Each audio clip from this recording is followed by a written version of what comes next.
हात लावली वाट वाट पहा तुमच्या संसाराची, साऱ्या संसाराची राख रांगोळी झाली हो. सोडा हो व्यसन हे, आम्ही संदेश तुला सांगतो.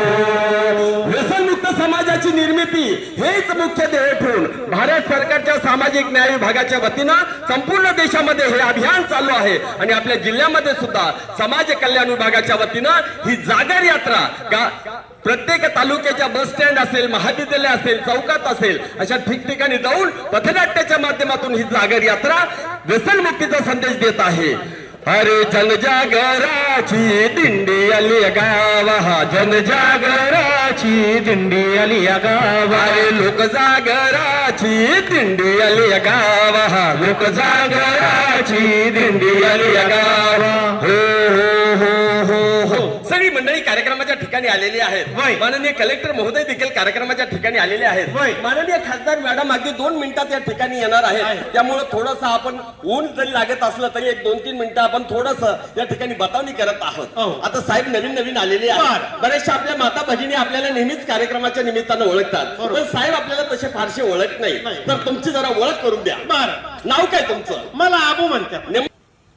माझ्या मागे म्हणायचंय मी आज अशी शपथ घेतो की मी कुठल्याही अंमली पदार्थाचं सेवन करणार नाही अथवा अंमली पदार्थांचा व्यापार करणार नाही. व्यसनाच्या अधीन गेलेल्या व्यसनाधीन व्यक्तींना व्यसनमुक्त करण्यासाठी मी प्रयत्न करेन. व्यसनमुक्त समाजाची निर्मिती हेच माझं ध्येय असून मी त्यासाठी सदैव प्रयत्न करेन. भारत माता की जय. मी माननीय जिल्हाधिकारी महोदयांना विनंती करेल की नशामुक्त भारत अभियानाच्या निमित्तानं आपण शुभेच्छा द्या. समाज कल्याण विभागाच्या माध्यमातून नशामुक्त अभियान जे आपण पूर्ण जिल्हाभर राबवतोय. आत्ताच ढगे साहेबांनी पण सांगितलं की आपण प्रत्येक चौकामध्ये, प्रत्येक कॉलेजमध्ये, प्रत्येक पब्लिक प्लेसमध्ये जाऊन याच्याबद्दल अवेअरनेस जनरेट करणार आहोत. आणि आत्ताच आपण शपथ देखील घेतलेली आहे. जर आपण बघितलं तर मोठ्या प्रमाणावरती ग्रामीण भागामध्ये आणि आता शहरी भागांमध्येही आणि आता लहान मुलांमध्ये देखील व्यसनाधीनतेचं प्रमाण मोठ्या प्रमाणावरती वाढत आहे. आपण बऱ्याच ठिकाणी बघितलेलं आहे की कुटुंब उद्ध्वस्त होतात, लहान मुलांचं फ्युचर उद्ध्वस्त होतं. आणि विशेषतः इझिली अवेलेबल असलेल्या गोष्टी म्हणजे तंबाखू आणि बाकी पण सिगरेट वगैरे यांचं व्यसन हे अधिक घातक आहे. आणि ते आपल्याला आपल्या कार्यालयाच्या परिसरामध्ये पण काही लोक त्यांचं सेवन करत असताना दिसून येतं. तर अशा लोकांवरती तर आपण आता ऍक्शन घेणारच आहोत. परंतु समाज प्रबोधनाच्या माध्यमातून हे जेवढं मोठं काम होऊ शकतं, preventive is the best cure ज्याला आपण म्हणतो, की एखादी गोष्ट झाल्याच्या नंतर क्युअर करण्यापेक्षा ती गोष्ट होऊच नाही म्हणून प्रयत्न करणे हे फार आवश्यक आहे. आणि ते ह्या माध्यमातून होत आहे. आणि त्या माध्यमाला आपण सर्वांनी सपोर्ट करावा, त्याच्यामध्ये सहभागी व्हावं आणि ह्या व्यसनमुक्तीच्या वेळख्यामधून आपल्या समाजाला मुक्त करावं असं मी आवाहन आपल्या सर्वांना करतो. आणि आजच्या या कार्यक्रमासाठी समाज कल्याण विभागाने हा स्तुत्य असा उपक्रम राबवत आहेत, त्याबद्दल मी त्यांचे अभिनंदन करतो. धन्यवाद. आज जिल्हा प्रशासन आणि समाज कल्याण विभाग यांच्या माध्यमातून जागतिक महिला दिनाच्या निमित्तानं व्यसनमुक्तीची एक शपथ घेण्यात आली आणि व्यसनमुक्तीचा पथनाट्याद्वारे जनजागृती कार्यक्रमाचं अनावरण करण्यात आलं.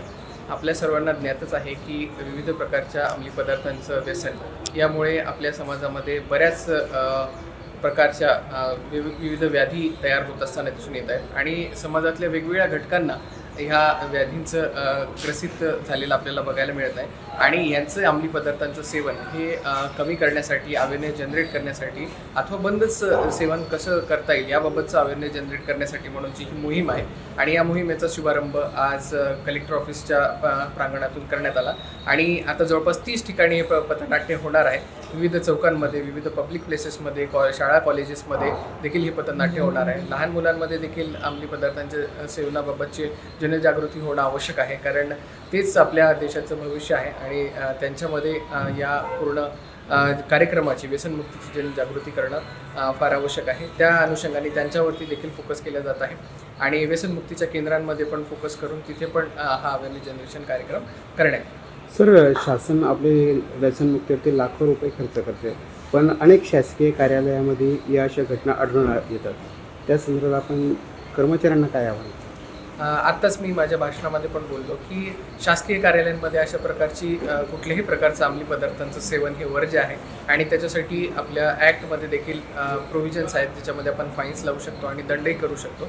तर अशा प्रकारची कडक कारवाई ही इथून पुढे करण्यात येईल आणि अशा प्रकारच्या अंमली पदार्थांचं सेवन ऑफिसमध्ये कोणीही करू नये असं आम्ही आव्हान अभ्यागतांनी आणि ऑफिसमधल्या लोकांनीही हे सेवन करू नये अशा प्रकारचं आव्हान मी सगळ्यांना करेन.